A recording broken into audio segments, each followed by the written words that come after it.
Hey everyone, I've been lurking on this subreddit for a while, but I never thought I'd be the one posting. My name is Greg, and I'm here to share something that's been eating me alive. I know I'm not the strongest guy around. Some might call me a pushover, but this story might change your mind. Or maybe not. I guess you'll be the judge of that. So, it all started a few weeks ago. My wife, Lauren, had to go on a business trip to some conference in Atlanta. Nothing out of the ordinary, really. We've been married for 8 years, and I've always trusted her. She's always been the one with the career drive, working in some high-powered role in marketing. Me? I've been the stay-at-home dad, taking care of our 7-year-old son, Tyler, and making sure the household runs smoothly. I'm not ashamed of it. At least, I wasn't.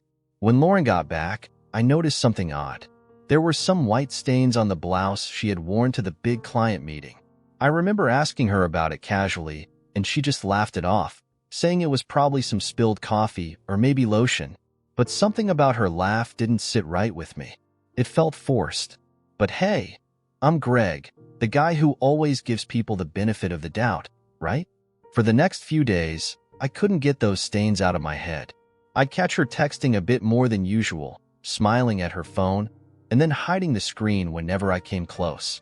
Maybe I'm paranoid, I thought. Maybe I'm just insecure. But then I found something that shattered me to my core. I decided to do something I've never done before.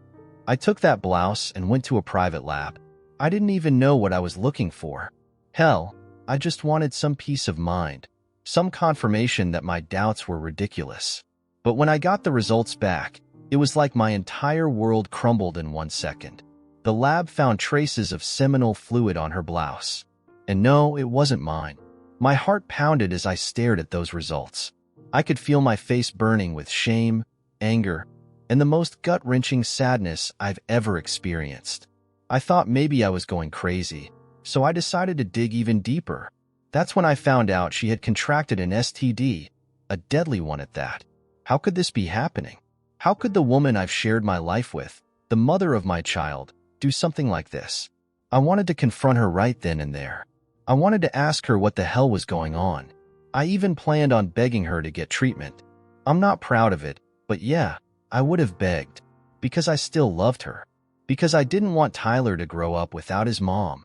But just when I was about to talk to her, something stopped me dead in my tracks. I found videos. Videos that she had saved on her personal drive.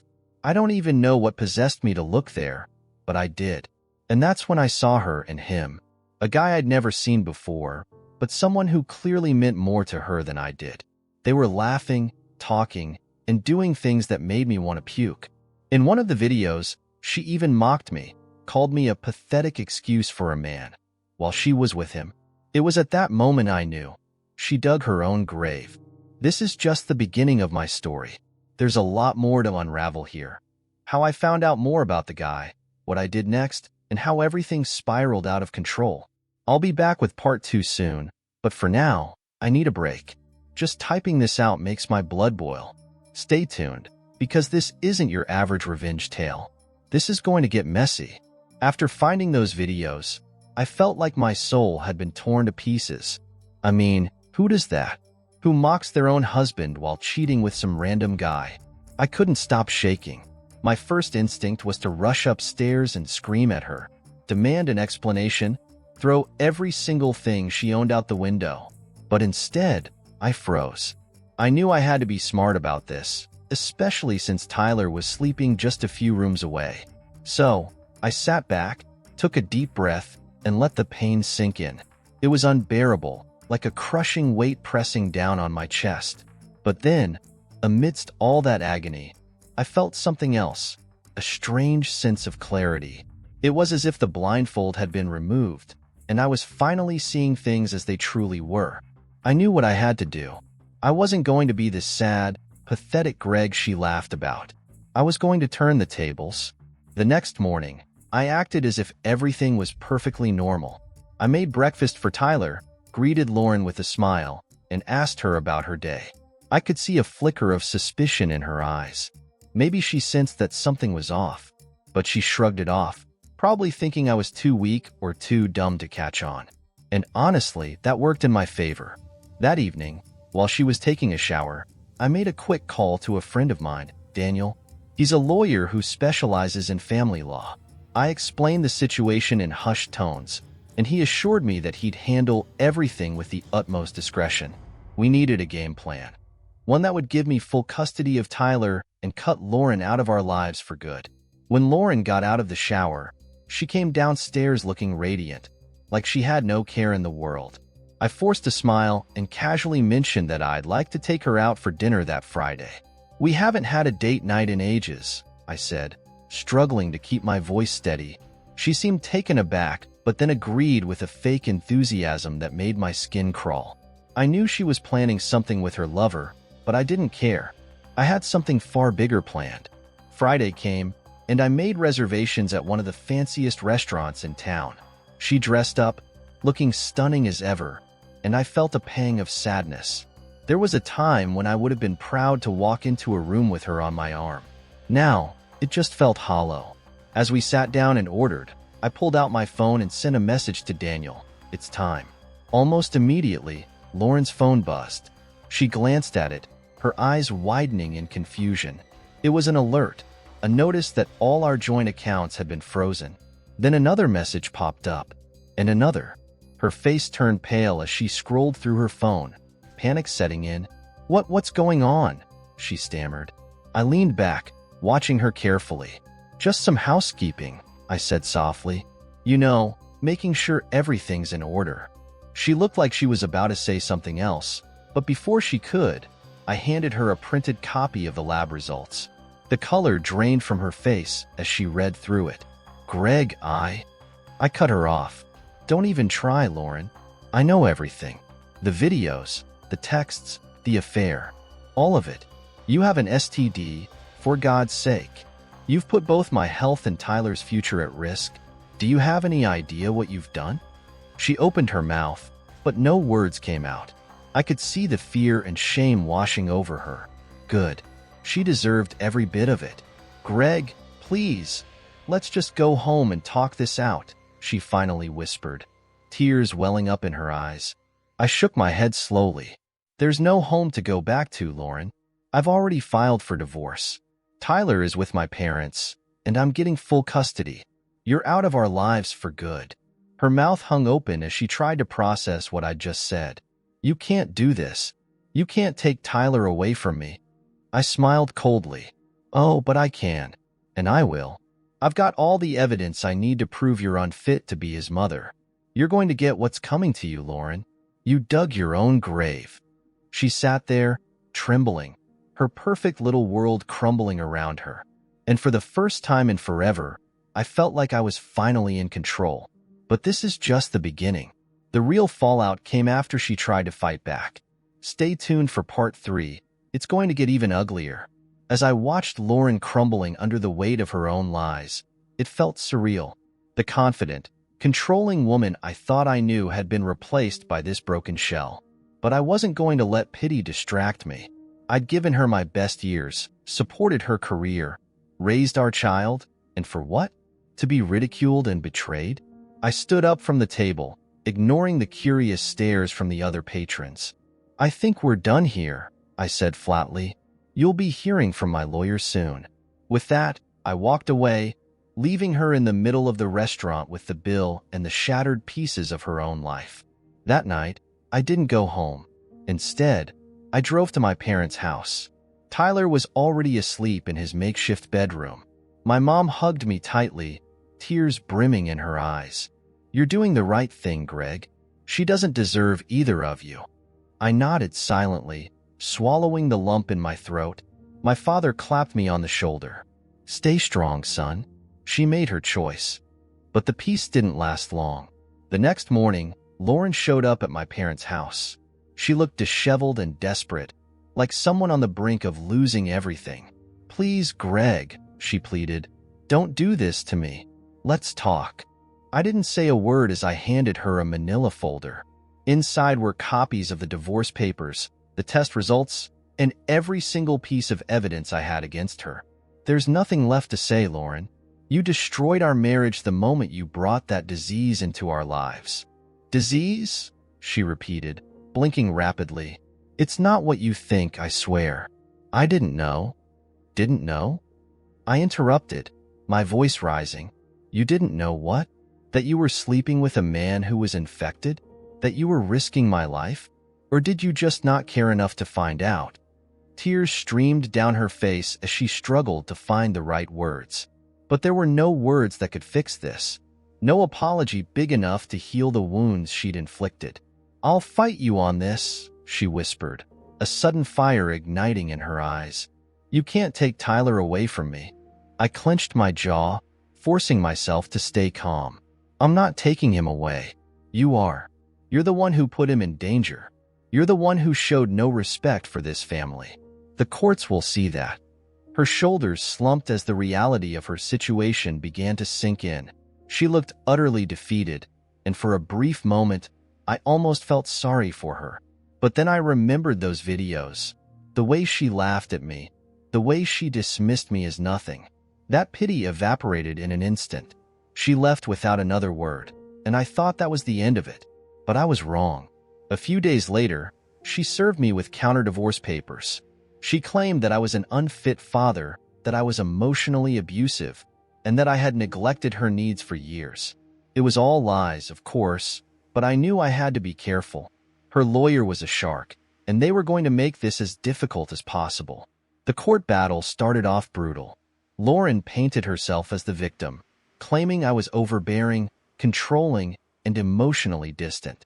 She cited our finances, how I wasn't contributing enough, how I let her shoulder all the burden.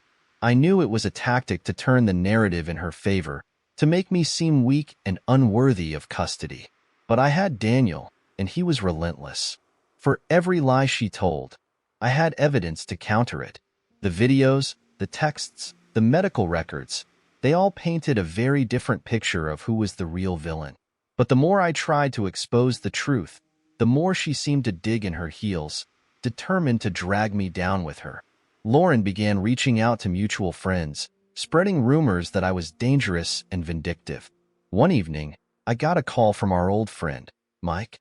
Greg, man, I don't know what's going on between you two, but she's saying some pretty messed up stuff. Is it true? Did you threaten her? I sighed, feeling the weight of it all pressing down on me. No, Mike. It's all lies. She's trying to save herself, and she'll say anything to get what she wants. There was a long pause before Mike finally spoke again. I believe you. Just be careful, okay? But careful wasn't enough. A few days later, Child Protective Services showed up at my parents' house. Someone, probably Lauren, had made an anonymous tip claiming that I was endangering Tyler's safety. It was humiliating, having to go through an investigation proving that I was a fit father. But once again, I had the evidence on my side. CPS cleared me of all accusations, but it didn't stop there. Lauren's attacks became more personal. She started calling my parents' house late at night, leaving cryptic messages that were borderline threatening. I'd had enough. If she wanted to play dirty, I could too. I started digging into her personal life, looking for any dirt that could help me in court. And that's when I found it. A hidden folder on her laptop labeled private. Inside were more videos, not just of her and her lover, but of her talking candidly about how she'd planned to leave me as soon as she secured a big promotion at work. She called me a stepping stone in one video, laughing about how she'd be rid of me soon enough. I felt my hands shaking as I watched. This wasn't just an affair. This was a calculated betrayal. She'd been using me all along. I showed the videos to Daniel, and he just shook his head in disbelief. This changes everything, Greg. We can use this to show that she's manipulative and deceitful. It'll prove that she doesn't have Tyler's best interests at heart. Armed with this new evidence, I went to court again, this time more confident than ever. When Lauren saw the videos playing on the courtroom monitor, her face turned ghostly white. She tried to deny it, saying they were taken out of context, but it was too late. The judge saw through her lies, and in that moment, I knew I'd won. The final ruling was swift. I was granted full custody of Tyler, and Lauren was restricted to supervised visitation. She lost everything: her job, her reputation, her son. I should have felt vindicated, but instead, There was a hollow emptiness inside me. After the court ruling, Lauren spiraled. She started showing up at my parents' house unannounced, begging for forgiveness, pleading to see Tyler. Each time, I turned her away. I didn't want her anywhere near us. But then came the day she crossed a line I couldn't ignore. One afternoon, she showed up drunk, pounding on the door and shouting obscenities. I opened the door just a crack, ready to tell her to leave, but then she pulled out a knife. "If you won't let me see my son," she slurred, her eyes wild and unfocused, "then I don't deserve to live." I froze, my heart racing. This wasn't Lauren. This was someone else entirely. Someone who had lost everything and had nothing left to lose. "Put the knife down, Lauren," I said softly, trying to keep my voice steady. "This isn't going to help. You need to get help." She broke down, sobbing uncontrollably, dropping the knife to the ground. I called the police, and they took her away. She was placed in a psychiatric facility for a few weeks, and I hoped, for Tyler's sake, that she would get the help she needed. But the damage was done. It's been 6 months since Lauren's breakdown at my parents' house. She's still in a psychiatric facility, under strict observation. I've moved back to our old home with Tyler, trying to rebuild our lives from the rubble of what she left behind. It hasn't been easy. Every corner of this house feels haunted by memories of her, but it's where Tyler feels safest, so I'm doing my best to make it feel like a home again. One evening, while going through some old boxes in the attic, I found a hidden journal. It was Lauren's. Flipping through the pages, I expected to find more of her cruel words, maybe more plans of how she'd intended to leave me. Instead, I found something that took me by surprise. Pages and pages of regrets, doubts, and self-loathing. She'd written about her affair, about how she felt trapped in a cycle of self-destruction, how she couldn't stop even though she knew it would ruin her life. It was like seeing a side of her I never knew existed. There were entries where she expressed guilt for bringing that man into our lives, for risking everything we had. There were entries where she cursed herself, calling herself every vile name under the sun. And then there were entries that talked about her fear of losing Tyler, of losing me, and how she felt powerless to stop it. For the first time in a long while, I felt a sliver of sympathy for her. Maybe she wasn't the cold-hearted monster I'd made her out to be. Maybe she was just broken. But that didn't change what she'd done, and it didn't change the fact that I had to protect Tyler from her. I put the journal back in the box and decided not to show it to anyone, not even Daniel. Some things were better left buried, like the memory of the woman I thought I knew. Life slowly started to return to normal, or at least a new version of it. Tyler and I established new routines. We had movie nights every Friday, went hiking on Saturdays, and cooked meals together on Sundays. He started smiling more, laughing more. It was as if a dark cloud had lifted from our lives. But every now and then, I'd get a call from the facility. They'd tell me about Lauren's progress, or lack thereof. Some days she was cooperative, showing signs of improvement. Other days, she'd spiral into fits of rage or deep depression.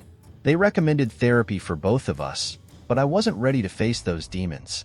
I'd been through enough. I just wanted to leave it all behind. One day, I got a call that shattered the fragile peace I'd managed to build.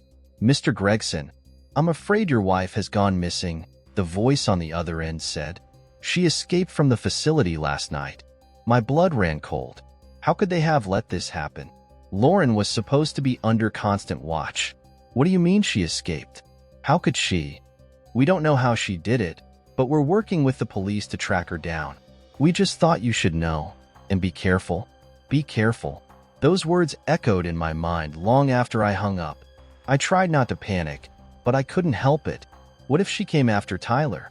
What if she tried to take him away from me again? I tightened security around the house, installed new locks and cameras, and informed Tyler's school to be on high alert. Days turned into weeks, and there was still no sign of her. Every time the phone rang, my heart would stop, fearing it was another call with bad news. But it never was. It was as if she disappeared into thin air. Then one rainy night, I heard a soft knock on the front door. I froze, every muscle in my body tensing up. Slowly, I made my way to the door, peering through the peephole. And there she was, Lauren, soaked to the bone, looking like she hadn't slept or eaten in days. Her eyes were hollow, her cheeks sunken, and she looked like a ghost of the woman I once knew. "Greg, please," she whispered, her voice barely audible over the sound of the rain. "Let me in. I just want to talk." I knew I shouldn't. Every fiber of my being screamed at me to close the door, to call the police, to do anything but let her in. But then I looked at her, really looked at her, and I saw the desperation in her eyes. Against my better judgment, I opened the door just a crack. "What do you want, Lauren?" I asked, my voice cold and detached. I'm sorry," she stammered, tears mixing with the rain on her face. "I know I messed up. I know I can never undo what I did, but I just want to see Tyler. Please, Greg, just let me see my son." Her words hit me like a punch to the gut. For a moment, I wavered, but then I remembered everything. The lies, the betrayal, the danger she'd put Tyler in. I couldn't let her back into our lives, not after everything we'd been through. "You need to leave, Lauren. You're not welcome here," I said firmly, closing the door in her face. She didn't fight. She didn't scream or bang on the door. Instead, she just stood there, sobbing quietly. I watched her through the window as she eventually turned and walked away, disappearing into the night. A few days later, I received a letter in the mail. It was from Lauren. I hesitated before opening it, but curiosity got the better of me. Inside, she'd written a long, rambling apology. She talked about her regrets, how she wished she could turn back time, how she wanted nothing more than to see Tyler grow up. There was something off about the letter, though, a sense of finality, like it was a goodbye. And then, at the very end, she wrote something that chilled me to the bone. "You were right. I dug my own grave, and now I'm going to lie in it." Panic surged through me as I grabbed my phone and called the facility, but it was too late. Lauren's body was found at the edge of a cliff, not far from where we used to go hiking as a family. The police ruled it a suicide. I felt numb, empty. I'd gotten my revenge, but at what cost? She was gone, and Tyler would never see his mother again. He'd grow up with the knowledge that she'd chosen to leave him, leave us. How could I ever explain that to him? After Lauren's death, the whispers and gossip around town grew louder. People speculated, blamed, and pointed fingers. Some said I'd driven her to it, that my relentless pursuit for revenge had pushed her over the edge. Others said she got what she deserved. I tried to tune it all out, to focus on being there for Tyler, but it was hard, harder than I'd ever imagined. Every night, I'd lie awake, staring at the ceiling, replaying everything over and over in my head. What if I'd done things differently? What if I tried to help her instead of seeking revenge? Would she still be here? But regret is a pointless emotion. There's no changing the past, no matter how much you wish you could. Months passed since Lauren's death, but the wound remained as fresh as ever. I threw myself into parenting, trying to be both mom and dad for Tyler, but there were nights when I'd find him crying in his room, holding an old picture of Lauren. He'd look up at me with those innocent eyes, eyes that mirrored hers, and ask, "Why did Mommy leave us?" What was I supposed to say? That she was selfish? That she lost control? That she brought it upon herself? No answer seemed right. No words could ease the pain of a child who'd lost his mother in such a tragic way.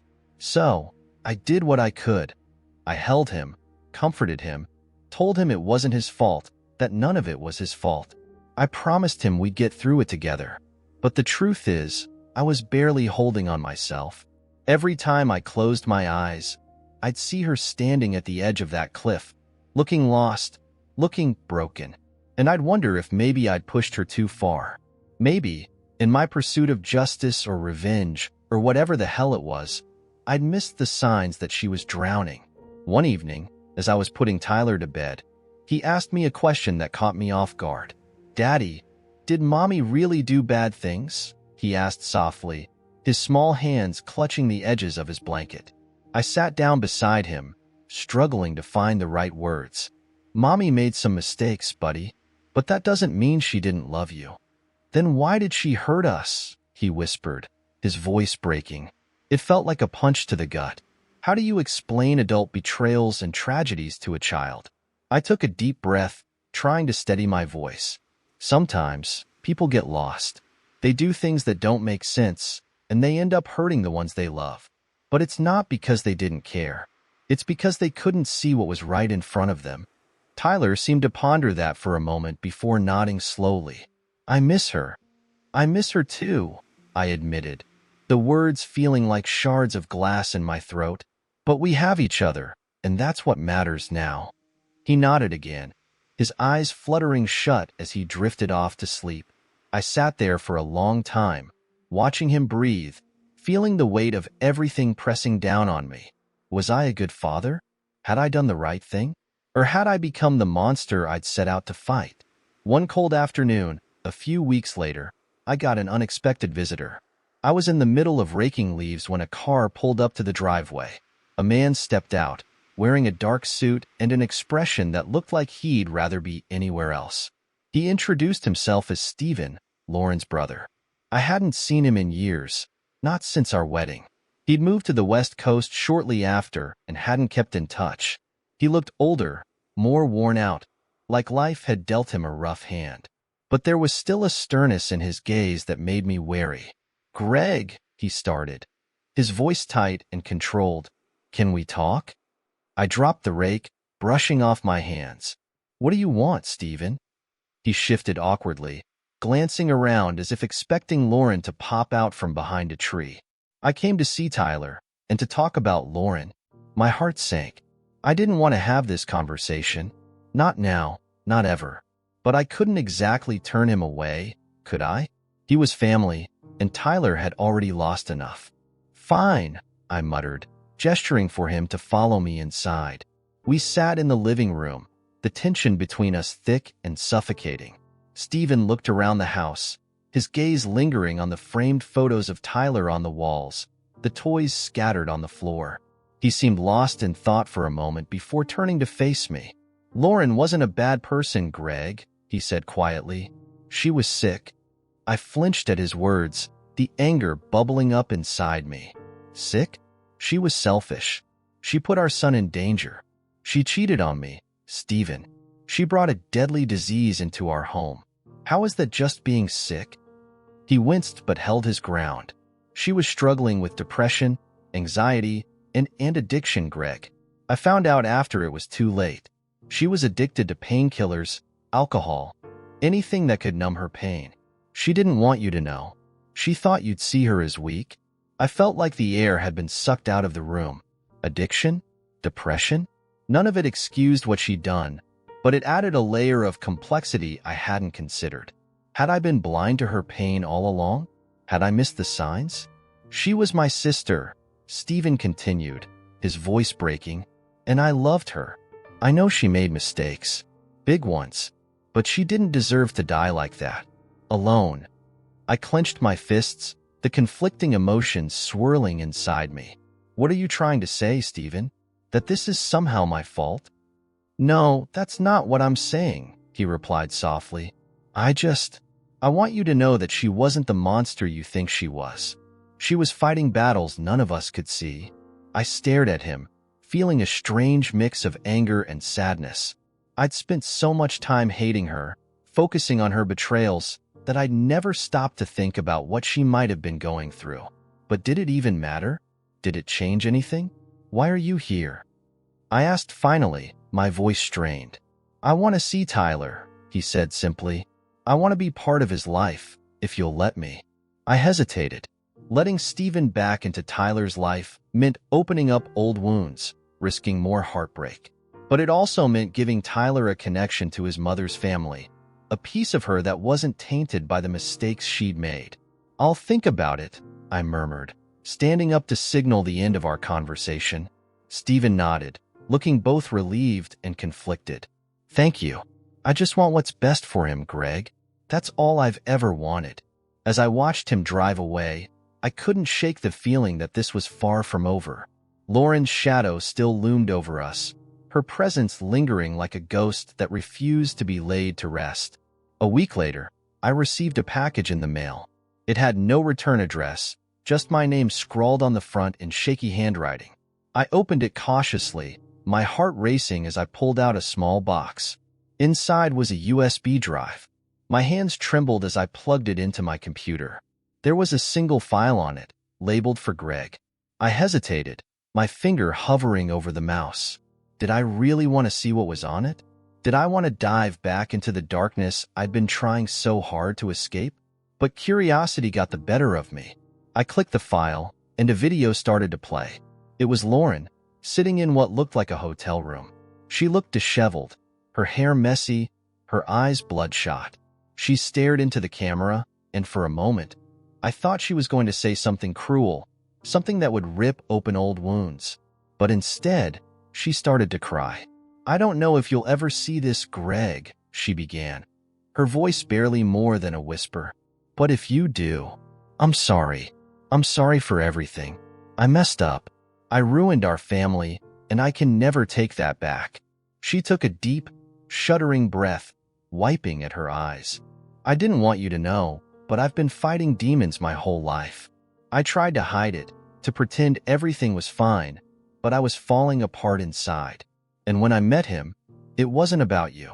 It was about me, about trying to fill a void that nothing ever could." I watched, stunned, as she poured out her soul, confessing to things I'd never known, admitting to struggles I couldn't have imagined. "I don't expect you to forgive me," she whispered, her voice cracking, "but please, take care of Tyler. Tell him I loved him. Tell him I'm sorry." The screen went black, and I sat there, staring at it, my mind reeling. What was I supposed to do with this? Was it her final attempt to make peace? Or just another way to manipulate me from beyond the grave? In the end, I decided to keep the video, not for me, but for Tyler. One day, when he's older, when he's ready, I'll show it to him.